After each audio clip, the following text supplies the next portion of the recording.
অনেক সফল ফ্রিল্যান্সারই একটা পর্যায়ে এসে আটকে যান, মনে হয় আর এগোনোর পথ নেই। আচ্ছা, এমনটা কেন হয়? প্রায়ই দেখা যায় যে দক্ষতার কারণে একজন সফল হয়েছেন, সেই দক্ষতাটাই তার ব্যবসার প্রসারে সবচেয়ে বড় বাধা হয়ে দাঁড়ায়।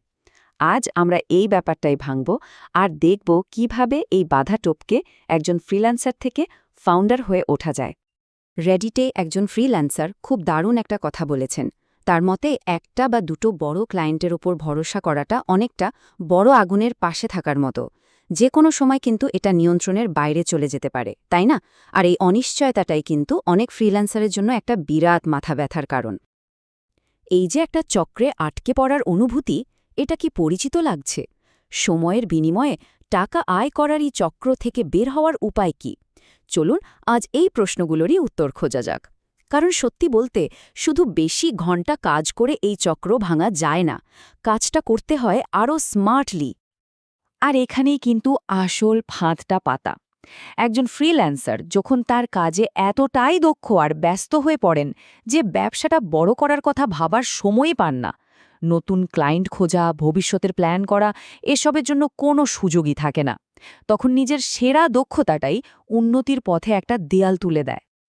তো এই চক্রটা ভাঙার জন্য সবার আগে যে জিনিসটা দরকার সেটা হলো ভাবনার পরিবর্তন।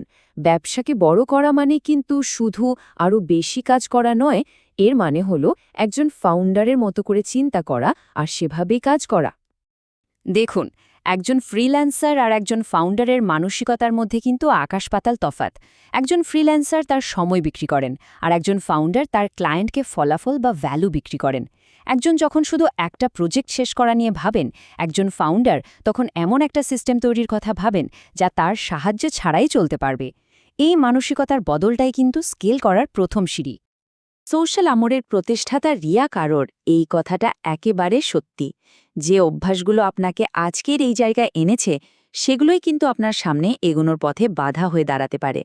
সফলভাবে ব্যবসাটাকে বড় করতে হলে পুরনো কিছু অভ্যাস ছেড়ে নতুন করে ভাবাটা খুব জরুরি। তাহলে প্রশ্ন হলো, ব্যবসাটাকে কিভাবে এমনভাবে সাজানো যায় যাতে এটা নিজে থেকেই চলতে পারে? এর জন্য দরকার একটা শক্তিশালী বিজনেস ইঞ্জিন তৈরি করা। এমন একটা ইঞ্জিন যে আপনার সরাসরি হস্তক্ষেপ ছাড়াই কাজ চালিয়ে নিতে পারবে। এই বিজনেস ইঞ্জিনের মূল ভিত্তিটাই হল এসওপি, মানে স্ট্যান্ডার্ড অপারেটিং প্রসিজার। খুব সহজ করে বললে এটা হলো আপনার ব্যবসার প্রত্যেকটা কাজের জন্য একটা স্টেপ বাই স্টেপ গাইডলাইন। এতে লাভটা কি? লাভটা হলো যেই কাজটা করুক না কেন, কাজের মান আর ধারাবাহিকতা সবসময় একই থাকবে। একটা এসওপি তৈরি করা কিন্তু খুব কঠিন কিছু না। মূলত 5টা সহজ ধাপ আছে। প্রথমে ঠিক করতে হবে কাজটার লক্ষ্য কী। এরপর সেটার জন্য একটা ফরম্যাট, ধরুন একটা চেকলিস্ট বা ফ্লো চার্ট বেছে নিতে হবে। পুরো প্রক্রিয়াটা লিখে ফেলার পর দলের বাকিদের দিয়ে একবার চেক করিয়ে নেওয়াটা খুব জরুরি। আর সবশেষে সবাইকে ট্রেনিং দিয়ে কাজে নামতে হবে। ব্যাস। আর এই ডিজিটাল যুগে বিজনেস ইঞ্জিনের জন্য কিছু টেকনোলজিও কিন্তু লাগবেই। যেমন ধরুন, ক্লায়েন্ট ম্যানেজ করার জন্য একটা সিআরএম সফটওয়্যার, কিংবা কাজগুলো ট্র্যাক করার জন্য একটা প্রজেক্ট ম্যানেজমেন্ট টুল।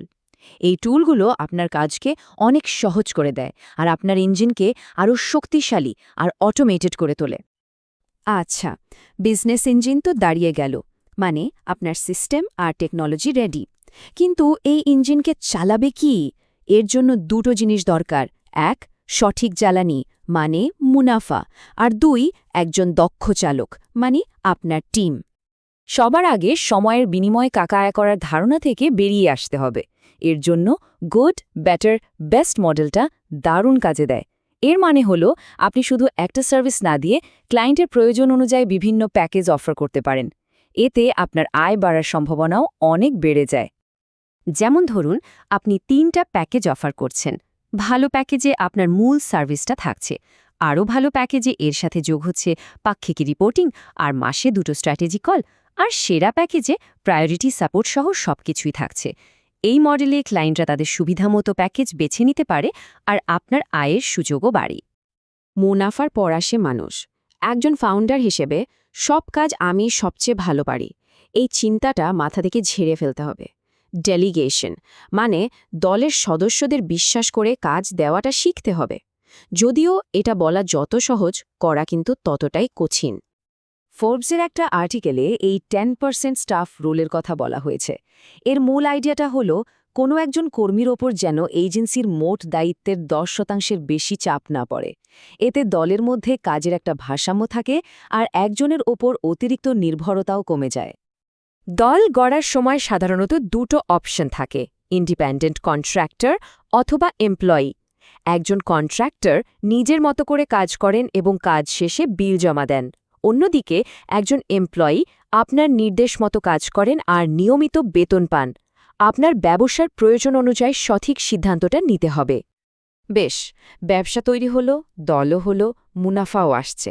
এখন শেষ এবং সবচেয়ে গুরুত্বপূর্ণ ধাপটা হলো আপনার এই পুরো সৃষ্টিকে আইনিভাবে সুরক্ষিত করা, যাতে একটা ছোট ভুলের জন্য সবকিছু এলোমেলো না হয়ে যায়। দেখুন, প্রত্যেকটা ব্যবসার সাথেই কিছু ঝুঁকি থাকে। যেমন আপনার কোনো ভুলের কারণে ক্লায়েন্টের ক্ষতি হতে পারে, অথবা আপনার অফিসে কোনো দুর্ঘটনা ঘটতে পারে। এই ঝুঁকিগুলো সম্পর্কে আগে থেকে সচেতন থাকা এবং সেই অনুযায়ী ব্যবস্থা নেওয়াটাই কিন্তু বুদ্ধিমানের কাজ। এটা খুবই জরুরি একটা প্রশ্ন, বিশেষ করে যারা সোল প্রপ্রাইটারশিপ বা একক মালিকানায় ব্যবসা চালান, তাদের জন্য ব্যবসার দায় আর ব্যক্তিগত দায় কিন্তু আইনত আলাদা কিছু না। তার মানে ব্যবসার কোনো দেনার জন্য আপনার ব্যক্তিগত সম্পদও ঝুঁকিতে পড়তে পারে। এই ঝুঁকি থেকে বাঁচার জন্য সঠিক আইনি কাঠামো বেছে নেওয়াটা খুব দরকারি। সোল প্রপ্রাইটারশিপে মালিকের দায় থাকে অসীম, কিন্তু একটা লিমিটেড কোম্পানিতে ব্যবসাটা একটা আলাদা আইনি সত্তা হিসেবে গণ্য হয়। এর সবচেয়ে বড় সুবিধা হল এটা আপনার ব্যক্তিগত সম্পদকে সুরক্ষা দেয়। ব্যবসা বড় করার পরিকল্পনা থাকলে এটা প্রায় অপরিহার্য। তাহলে দেখা যাচ্ছে একজন সফল ফ্রিল্যান্সের থেকে ফাউন্ডার হওয়ার এই রাস্তাটা শুধু কিছু কৌশল নয়, এটা আসলে মানসিকতার একটা বড় রূপান্তর। আপনি সিস্টেম তৈরি করেছেন, দল গড়েছেন এবং আপনার সৃষ্টিকে সুরক্ষিত করেছেন। এখন প্রশ্ন একটাই, আপনি আপনার এই জিনিসভাবে তৈরি করা বিজনেস ইঞ্জিনকে নিয়ে কতদূর যেতে চান?